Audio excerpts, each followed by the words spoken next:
तो दोस्तों नमस्कार, आप लोगों का एक बार फिर से स्वागत है आपके अपने इस चैनल में। दोस्तों आज की ये जो वीडियो में मैं आपको कहानी सुनाने जा रहा हूँ, ये बहुत ही रोचक है, बहुत ही ज्ञानवर्धक है। दोस्तों ये कहानी है एक मोर और मोरनी की। अगर इसे आपने सुन लिया तो घर में लड़ाई झगड़े कभी नहीं होंगे, घर में कभी धन की कमी नहीं होगी, क्योंकि दोस्तों ये कहानी बहुत ही गजब कहानी है, बहुत ही रोचक और बहुत ही ज्ञानवर्धक कहानी है। जो लोग इस कहानी को पूरे मन से एक बार सुनते हैं, दिल से सुनते हैं, उसके घर में कभी भी कोई क्लेश उत्पन्न नहीं होता, कोई कष्ट नहीं आते, कोई संकट नहीं आते। उसके घर में हमेशा सुख और शांति बनी रहती है। उसके घर में सदैव भगवान श्री कृष्ण और माता लक्ष्मी जी का आगमन सदैव बना रहता है, निवास बना रहता है। उसके घर में माता लक्ष्मी जी सदैव दौड़ी दौड़ी चली आती हैं। तो ये तो आपने सुना ही होगा कि जिसके घर में रोज झगड़े होते हैं, रोज क्लेश होते हैं, उस घर में कभी भी बरकत नहीं होती, उस घर में कभी माता लक्ष्मी जी का आगमन नहीं होता। और जिसके घर में सुख शांति होती है, उस घर में सुख समृद्धि का आगमन होता है और माता लक्ष्मी जी का निवास उस घर में सदा सदा बना रहता है। इस कहानी को सुनने के बाद हमको ये पता चल जाएगा, ये सीख मिल जाएगी कि हमें घर में लड़ाई झगड़े क्यों नहीं करने चाहिए, और ये जिसके घर में लड़ाई झगड़े होते हैं ये उन झगड़ों को कैसे रोक सकता है। क्योंकि घर में सुख शांति का होना बहुत जरूरी है, क्योंकि जहाँ सुख शांति होता है वहीं माता लक्ष्मी जी निवास करती हैं।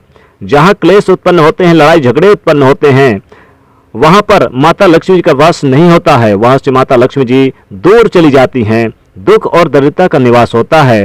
हो सके तो इस कहानी को पूरा सुने, यह कहानी आपके जीवन में वो सारी खुशी देगी, वो सारी प्रसन्नता देगी। ये बहुत ही ज्ञानवर्धक कहानी है और इस कहानी को सुनने के बाद आपके जीवन में बड़ा बदलाव देखने को मिलेगा। आप एक बार इस कहानी को सुनने के बाद खुद ये आकलन करना मेरे प्रिय दोस्तों कि कितना बदलाव आया। दोस्तों इसे एक बार जरूर सुने। ये कहानी है एक मोर और मोरनी की। इससे पहले दोस्तों कि आप हमारी कहानी में खो जाएं, चैनल को सब्सक्राइब करके बेल आइकन को प्रेस करना ना भूलें। और हाँ दोस्तों, एक रिक्वेस्ट है कि इस वीडियो को लाइक करना बिल्कुल ना भूलें और अपने दोस्तों के बीच वीडियो को जरूर शेयर कर दीजिएगा। दोस्तों चलिए कहानी को शुरू करते हैं। दोस्तों एक जंगल में एक मोर और मोरनी रहते थे। एक दिन मोरनी मोर से कहती है कि पिया जी, हमें यहाँ से चलना चाहिए, हमें वहाँ चलना चाहिए जहाँ हमारे समाज के लोग रहते हैं। काफी सारे मोर और मोरनी रहते हैं, हमें वहाँ चलना चाहिए। मोर मोरनी से कहता है कि प्रिय, अगर हम वहाँ चलेंगे तो लड़ाई झगड़े होंगे, हम दोनों इस जंगल में कितना सुकून से रहते हैं, हमें वहाँ जाने की क्या जरूरत है। लेकिन मोरनी जिद करने लगती है तो मोर भी मान जाता है। मोरनी की जिद करने पर वो दोनों उड़कर एक नगर में आ जाते हैं। उस नगर का राजा पशु पक्षियों की भाषा को आसानी से समझता था। उस राजा ने कराह शास्त्र की पढ़ाई की थी। कराह शास्त्र का मतलब यही होता है कि पशु पक्षियों की भाषाओं को समझ पाना। वह राजा सभी प्रकार के पशु पक्षियों का भाषा तो समझता था, साथ ही उनकी आवाज को भी समझ पाता था और हर जीव जंतु के आवाज को वह बखूबी से समझता भी था कि वह क्या कह रहा है। दोनों मोर और मोरनी उसी नगर में आ जाते हैं। एक दिन की बात है, राजा अपनी रानी से कहता है, हे रानी, मुझे बहुत तगड़ी भूख लगी है, आप मुझे भोजन खिला दीजिए। राजा की रानी 36 प्रकार की भोजन बना करके एक हाथ में पानी का लोटा और दूसरे हाथ में खाना का थाली लेकर राजा के पास पहुंचती है। रानी जैसे ही भोजन की थाली राजा के समक्ष रखती है तो एक चावल का टुकड़ा गिर जाता है। वहीं पे कुछ चींटियां घूम रही थी तो एक चींटी चावल के टुकड़े लेकर वहां से जाने लगती है। राजा बैठा इस घटना को देख रहा था। उस चींटी के पास से तुरंत एक बड़ा चींटा आता है और वह चींटा उस चींटी से कहता है कि प्रिय, यह चावल का टुकड़ा मुझे दे दीजिए और तुम वापस जाओ और उस राजा के थाली से दूसरा चावल का टुकड़ा लेकर आओ। उनकी बातों को राजा पूरी तरह से सुन रहा था, क्योंकि राजा हर जानवर पशु पक्षियों की भाषाओं को समझ सकता था। तो राजा वहीं पर बैठा सुन रहा था कि चींटा चींटी से यह बात कह रहा है। चींटी चींटा से कहती है, नहीं, मैं नहीं जाऊंगी, अगर ये बात राजा को पता चल जाएगी तो राजा मुझे मार देगा। फिर चींटी चींटा से कहता है कि तुम जाओ, राजा को नहीं पता चलेगा। चींटी फिर जाने की कोशिश तो करती है, लेकिन आधे रास्ते से वापस चली आती है और चींटी से कहती है, नहीं, मैं नहीं जाऊंगी, हो सकता है राजा को पता चल जाए, राजा मुझे मार दे। राजा उस दोनों को देख रहा था और ये सारी बातें सुन रहा था। चीटा को इस बात का यानी कि मान हो जाता है कि राजा हमारी बात को समझ रहा है और सुन भी रहा है। चीटा फिर से चींटी से कहता है कि देखो, लगता है राजा हमारी बात को समझ रहा है, राजा ने हमारी बातों को सुन लिया है, इसलिए वह हमें ही देख रहा है। चींटी चीटा से कहती है, अगर राजा ने हमारी बातों को सुन लिया, अगर ये बात राजा किसी और को बताएगा तो उसी समय पत्थर का बन जाएगा। राजा चींटी और चींटी की बात को बखूबी से सुन लेता है और समझ लेता है। राजा इस बात को सुनकर हंसने लगता है। राजा की हंसी आने लगती है। राजा जोर जोर से हंसने लगता है। जैसे ही राजा को हंसी आती है, उधर राजा की रानी रसोई से बाहर आती है और जैसे ही रसोई से बाहर निकलने पर राजा उसे हंसता हुआ दिखाई देता है। रानी राजा को हंसते हुए देखकर सोचने लगती है कि शायद मुझसे कोई गलती हुई है, इसलिए राजा साहब हंस रहे हैं।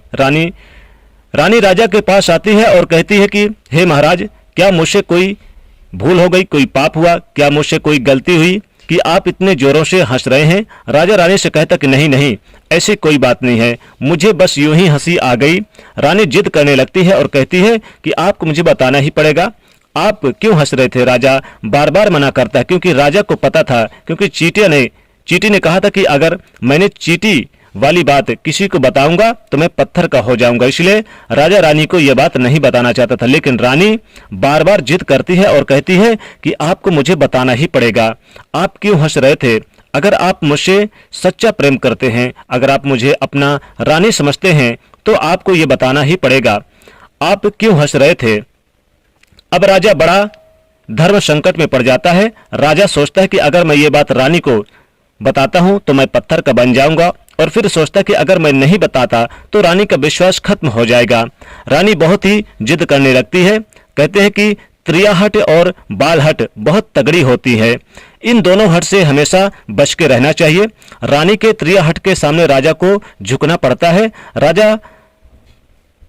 रानी के त्रिया हट के सामने राजा को झुकना पड़ा और रानी से कहता है कि ठीक है, अगर मैं ये बात मैं आपको बताऊंगा तो बाद में आपको पछताना पड़ेगा। रानी कहती है कि अभी तो आप कह रहे थे कि कोई बात नहीं है, अभी आप कह रहे हैं कि मुझे पछताना पड़ेगा। रानी कहती है कि जरूर कुछ तगड़ी बात है, और रानी और ज्यादा जिद करने लगती है। तब राजा कहता है कि ठीक है, अगर आप नहीं मान रही तो चलिए मैं किसी जंगल में आपको ये बात बताऊंगा। राजा रानी रथ पर सवार होकर जंगल के लिए निकल पड़ते हैं। जैसे ही वो घनघोर जंगल में पहुंचते हैं, तब राजा सारी बात रानी को सुनाने लगता है। जैसे ही राजा थोड़ी थोड़ी बात रानी को सुनाता है, वैसे वैसे वो धीरे धीरे पत्थर का बनता चला जाता है। जैसे राजा आधी बात रानी को सुनाई, वह आधा पत्थर का हो गया। राजा फिर रानी से कहता है, रानी धीरे धीरे पत्थर का मैं बनता जा रहा हूं, तुम बाद में बहुत पछताओगी। रानी कहती है कि हे राजा साहब, हे महाराज, थोड़ी सी बात बची है, आप उसे भी सुना दीजिए। राजा पूरी बात बता देता है। वह राजा पूरा पत्थर का बन जाता है। रानी के इस जिद के कारण राजा पूरा पत्थर का बन जाता है। रानी रोने लगती है। रानी उस पत्थर को हिलाने की कोशिश करती है, लेकिन भारी भरकम पत्थर कैसे हिला पाए, क्योंकि राजा बहुत ही भारी था। राजा पत्थर का बन जाता है और उधर रानी सर पटक पटक कर छाती पीटने लगती है, बिलाप करने लगती है, हर किसी जीव जंतु से सहायता के लिए गुहार लगाती है। इन सब कहानी को मोर और मोरनी बखूबी से देख रहे थे और आंखों से देख रहे थे। अपनी रानी के बिलाप को देखकर मोर मोरनी को दया आ जाती है। मोर मोरनी से कहता कि हे प्रिय, ये होता है त्रियाहट, आपके इसी त्रियाहट की वजह से हम जंगल यानी उस जंगल में कितना खुशी खुशी रह रहे थे, वहां से हम यहाँ चले आए। मोरनी मोर से कहती है कि हे प्रिय, ये रानी बहुत दुखी हो रही है, हो सके तो इसकी सहायता जरूर करनी चाहिए। ये इतना बिलाप कर रही है कि इसकी तो ज्यादा सहायता नहीं कर सकते, लेकिन कम से कम इसको धीरज तो दे ही सकते हैं, यानी इसको विश्वास तो दिला ही सकते हैं। यही सोचकर मोर और मोरनी उस रानी के पास जाते हैं और जाकर के रानी से कहते हैं कि रानी साहिबा, जो हुआ सो गलत हुआ, लेकिन जरा आप धीरज रखिए, अपने आप को थोड़ा संभालिए। आपके पीछे पूरा राज्य है, राजा तो पत्थर का हो चुके हैं, अब आपके राजा के कारोबार कौन संभालेगा। रानी मोर मोरनी की बात सुनने के बाद कहती कि भाई मोर मोरनी, मैं अपने आप को कैसे संभालूं, क्योंकि अब तो मेरा संसार ही उजड़ गया है, क्योंकि मेरा पति परमेश्वर पत्थर का बन गया है, अब मैं क्या करूं। रानी की यह बात सुनते ही उधर मोरनी के मुख से यह निकल जाता है कि राजा पत्थर के कैसे हो गए। राजा तो इंसान थे, अच्छे भले थे, लेकिन ये पत्थर के कैसे हो गए। रानी वही बात बताने लगती है जो राजा ने चींटी वाली बात रानी को बताई थी। रानी वही बात मोर और मोरनी को बताने लगती है और रानी धीरे धीरे करके पत्थर का बन जाती है। और जब रानी पत्थर की हो जाती है और राजा तो पत्थर का पहले ही हो चुका था, जब दोनों पत्थर के हो जाते हैं, उधर मोर मोरनी को चिंता सताने लगती है। उधर मोर और मोरनी बहुत ही दुखी हो जाते हैं। मोर मोरनी को यह चिंता सताने लगती है कि विपत्ति हम पर किसी भी समय आ सकती, क्योंकि राजा भी उसी चींटी वाली बात से पत्थर हो चुका था और रानी भी उसी चींटी वाली बात से पत्थर की बन चुकी है। मोर मोरनी से कहता है कि हम पर एक खतरा मंडरा रहा है, क्योंकि तुम स्त्रियों से कोई भी बात छिपती नहीं है। मोरनी मोर से कहती है कि पिया जी, यहाँ से हम दूर चलें क्या। मोर मोरनी से कहता है कि हे बेवकूफ, दूर जाने से क्या फायदा, यह संकट तो धरती के किसी भी कोने में हमारा पीछा नहीं छोड़ेगा। ये खतरा तो हमेशा हमारे ऊपर मंडराता रहेगा और जाने अनजाने में भी हमारे मुख से यह निकल गया तो हम भी पत्थर के बन जाएंगे। इसी बात को लेकर मोर और मोरनी बहुत दुखी हो जाते हैं, बहुत चिंतित हो जाते हैं। रात दिन उनको नींद नहीं आती थी। ये सोचकर न तो भोजन करते थे, न चैन से सोते थे। बस रात दिन उनको यही दुख सताने लगा कि ये टेंशन रहता था कि कहीं पर मुख से बात हमारे मुख से निकल ना जाए। यदि यह बात हमारे मुख से निकल गई भूलवश तो हम दोनों पति पत्नी पत्थर के बन जाएंगे। यही सोचकर मोर ने दिमाग लगाया कि यदि मैंने सारे चींटियों को खत्म कर दूं तो यह सब खत्म हो सकता, क्योंकि सारा करा धरा तो चींटियों का है। मोर मोरनी से कहता है कि प्रिय, अगर हम सृष्टि के सभी चींटियों को खत्म कर दें तो यह संकट भी समाप्त हो जाएगा। मोर मोरनी से इस बात पर राजी हो जाती है और सभी चींटियों को मारकर वो खाना शुरू कर देते हैं। मोर और मोरनी का इतना आतंक हो गया था कि सभी चींटियां डर के मारे और बिल खोदकर धरती के अंदर छिप गईं। मोर और मोरनी को जहां भी चींटियां दिखाई दे तुरंत दबोच लेते और मोर और मोरनी इस आतंक की वजह से बाहर नहीं आती थी। चींटियां सभी चींटियां जमीन के अंदर बिल बनाकर यानी कि रहना शुरू कर दिया और जमीन के अंदर बैठ जाती। काफी समय बीतने के बाद चींटियों को भूख सताने लगे, क्योंकि भोजन तो बिल में मिलता नहीं था, भोजन तो बाहर मिलता था। अब जैसे भोजन के लिए चींटी बाहर आती तो मोर उसे दबोच लेता, उसे जान से मार देता। एक चींटी और चीटा बिल के अंदर भोजन के मारे तड़पते हुए श्री हरिविष्णु जी का जोर जोर से भजन करने लगे। भक्ति करते करते उन्हें यह भी मालूम नहीं था कि वह कहाँ है कहाँ नहीं है। वह घनघोर तपस्या में लीन हो गए। अंत में जाकर श्री हरिविष्णु उन्हें दर्शन देते हैं और भगवान श्री विष्णु कहते हैं कि चीटा चीटी, जो तुम मांगना चाहते हो मांग सकते हो, हम तुम्हारी भक्ति से प्रसन्न हैं। क्योंकि चीटा और चीटी ने निराधार भक्ति की थी, नहीं कोई जल ग्रहण किया था और न ही कोई अन्न, इसलिए भगवान विष्णु बहुत जल्दी प्रसन्न हो गए और आकर पहले पहले कहा कि हे चीटा चीटी, जो तुम्हें मांगना है मांग सकते हो, हम तुम्हारी भक्ति से अत्यंत और बहुत ही प्रसन्न हैं। उधर चीटा और चीटी न जाने कितने दिनों से भूखे और प्यासे थे। दोनों एक ही बात कहते थे कि हे प्रभु, अगर आप हमें वर देना चाहते हैं तो हमारे पेट में गांठ लगा दीजिए। उन्होंने सोचा कि अगर हमारा पेट ही नहीं होगा तो हम बाहर क्यों जाएंगे और मोर मोरनी हमें नहीं खाएंगे। इसलिए उन्होंने मांगा है कि हे प्रभु, हमारे पेट में गांठ लगा दीजिए। भगवान विष्णु कहते हैं तथास्तु, और चींटियों के पेट में गांठ लग जाती है। आज भी उन चींटियों के पेट में गांठ लगी हुई है, चींटियों का पेट नहीं होता। फिर चीटा और चींटी भगवान विष्णु जी से कहते हैं कि हे प्रभु, हमारे पेट में गांठ लग गई, लेकिन अभी भी हमें मोर और मोरनी से खतरा है। मोर और मोरनी हमारे इंतजार अभी भी ऊपर जमीन पर बैठे हैं और वो लोग हमें जैसे ही देखेंगे हमें मार देंगे। भगवान श्री विष्णु चीटा और चींटी के सामने आते हैं और साथ ही वो मोर के सामने आते हैं, यानी चीटा चीटी और भगवान विष्णु मोर के सामने आते हैं। भगवान श्री विष्णु मोर से कहते हैं कि हे मोर, तुम चींटियों का शिकार करना बंद कर दो, इसमें चींटियों का कोई दोष नहीं है। जो दोषी था वो राजा था, क्योंकि राजा ने ग्रह शास्त्र की पढ़ाई की थी, इसलिए वह सभी जीव जंतुओं को भाषाओं को समझने में सक्षम था। उसके साथ वो जिन भाषाओं को समझता था उनका रूप बदलने में भी वह सक्षम था। उन पशु पक्षियों का वह रूप भी धारण करता और जब वह राजा रूप धारण करता था तो पशु पक्षियों के साथ संभोग भी किया करता था, और जब वह पशु पक्षी गर्भ धारण करते थे तो उन्हें छोड़ करके वह इंसान बन जाता था और फिर यह उन पशु पक्षियों पर जोर से हंसता था। इसीलिए इसी मूर्खता के कारण आज ये राजा पत्थर का बना पड़ा है। मोर कहता है कि हे प्रभु, उनकी पत्नी का उनके रानी का क्या दोष है। श्री हरिविष्णु कहते हैं कि उनकी पत्नी भी उनके इस पाप में भागीदार है, क्योंकि उनकी पत्नी उनको अगर रोकती तो वो इतना बड़ा पाप नहीं करता, इसलिए उनकी रानी भी इस पाप के भागीदार हैं। इसलिए आज वो भी पत्थर का बन चुकी है। श्री हरि के समझाने के बाद मोर और मोरनी कहते हैं कि हे प्रभु, अगर इस बात को किसी और से कहें जो कि रानी ने मुझे सुनाई है, तो क्या हम पत्थर के बन जाएंगे? तो श्री हरि विष्णु जी कहते हैं कि तुम्हारा ये श्राप समाप्त हो चुका, तुम्हें किसी से कहने पर कोई भी फर्क नहीं पड़ेगा। आप किसी से भी कह सकते हो, तुम्हारे ऊपर से ये खतरा टल चुका है। मोर और मोरनी बड़े प्रसन्न हो जाते हैं, उनका खुशी का कोई ठिकाना ना था। श्री हरि विष्णु अंतर ध्यान हो जाते हैं, वह चले जाते हैं और इधर मोर मोरनी का खुशी का कोई ठिकाना नहीं था। अगर किसी जानवर को, पशु को खुशी होती है तो वो झूमने लगता है, नाचने लगता है। यही बात मोर के साथ हुआ। मोर को जब ये बात पता चला कि उसके ऊपर से खतरा टल चुका है, तो वो खुशी से नाचने लगा, जोरदार नाचने लगा। उसकी खुशी का कोई ठिकाना नहीं था, वह खुशी से मोर पागल हो रहा था। फिर जैसे जैसे खुशी के मारे मोर अपने पैरों के पास देखता है कि फटे बंद सूरत, मेरे पैर मोर के बने हुए हैं, मोर अपने पैरों को देखकर रोने लगता है। मोर सोचने लगता है कि पहले तो मेरे पैर इतने सुंदर थे, खूबसूरत थे, लेकिन आज इतने फटे और गंदे कैसे? मोर के पैरों का फटने का कारण चींटी खाता था, क्योंकि उसने बहुत सारी चींटियों को मार मार के खाई थी और मोरनी ने भी खाई थी, इसीलिए उनका पैर फट गया।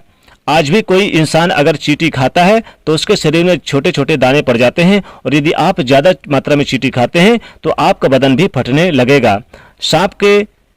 सांप जो केचुली क्यों छोड़ता है? क्योंकि सांप चींटियों को खाता है और इसलिए उसका शरीर फटकर उतर जाता है, अलग हो जाते हैं। इसी तरह मोर के पैर भी फट गए थे, वह बदसूरत हो गया था, इसलिए मोर अपने पैरों को देखकर जोर जोर से रोने लगा। मोरनी और मोर को धीरज रखवाती है और कहती है कि जो हुआ सो हो गया, रोने से क्या होगा, और नाचता है। और फिर मोर जोर से नाचता है और रोता है, इसलिए उसके आंखों से आंसू के धारा बह रहे थे। मोरनी मोर को धीरज रखवाती और उसके आंसुओं को नीचे गिरने से रोकती, लेकिन रोक नहीं पाती। मोरनी के हाथ तो थे, लेकिन उनके अपनी चोंच से एक एक, यानी कि उसके हाथ तो थे नहीं, उसके पैर थे, तो हाथ नहीं थे, इसलिए वो अपनी चोंच से एक आंसू को उठाती और अपने मुख में रखने की कोशिश करती, लेकिन कितना भी मुख में रखती, सीधे मोर के पेट में चला जाता। इस तरीके से हर बार मोरनी मोर के आंसुओं को रोकती और मोर नाचता और खूब जोर जोर से रोता। मोर के आंसुओं को देखकर, मोरनी के प्यार को देखकर भगवान श्री हरि विष्णु जी दर्शन देते हैं और मोर मोरनी को आशीर्वाद देते हैं और कहते हैं कि तुम्हारा प्रेम ऐसे सदा बना रहे।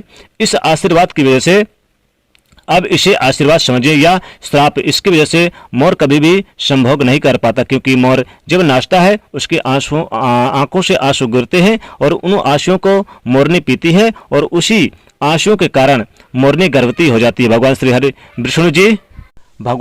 विष्णु जी मोर और मोरनी को आशीर्वाद देते हैं और कहते हैं कि तुम्हारी भक्ति धन्य है और तुम धन्य हो। एक समय ऐसा भी आएगा कि तुम्हारे पंख को हम मुकुट बनाकर धारण करेंगे। इसलिए कहते हैं कि जब श्री कृष्ण जी के रूप में श्री हरि धरती पर आते हैं तो वह मोर का पंख अपने मुकुट पर धारण करते हैं। इस कहानी में बस इतना ही। हम उम्मीद करते हैं कि आपको इस कहानी से कुछ सीखने को मिला होगा। तो दोस्तों, वीडियो को लाइक कर दीजिएगा, शेयर कर दीजिएगा और चैनल को सब्सक्राइब कर लीजिएगा। जय माँ लक्ष्मी।